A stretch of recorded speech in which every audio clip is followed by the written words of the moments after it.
Libertà della democrazia diretta, la parola all'onorevole Farage. Thank you. Imagine you invited a very important guest round for dinner and you made all the preparations and there were some very important confidential conversations that needed to be had and you thought everything had gone well, and yet within hours your guest had told the outside world that you, the host, were deluded, that you were living in a different galaxy. And then all the contents of the conversation were blabbed to an opposition newspaper. And to add insult to injury, you say the food wasn't actually very good either.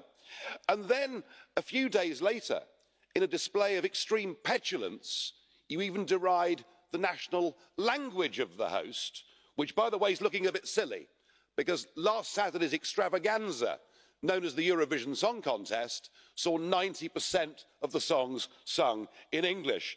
Now, if you were the host and you'd been treated like that by somebody that you thought was important and somebody you thought you could trust, I think you'd be asking yourself, were you dealing with a reasonable person? Now, I don't know, Mr. Juncker, whether this is how you carry on in Luxembourg. I doubt it, because in any other part of the civilised world, frankly, that behaviour would be considered to be bloody rude and the act of a bully. Well, I'll tell you something.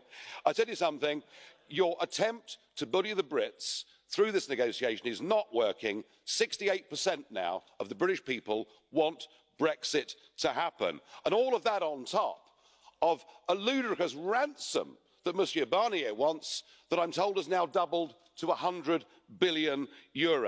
Either we get some grown-up, reasonable demands from the European Union, or the United Kingdom will be forced to walk away before the end of this year. We can't spend 2 years with this farce. There is a big, big world out there, and I'm beginning to think that perhaps, I very rarely agree with Marxists, but perhaps Mr Varoufakis is right when he says about negotiating with the EU, it is a technocracy that is desperately clinging on to its own exorbitant and illegitimate power.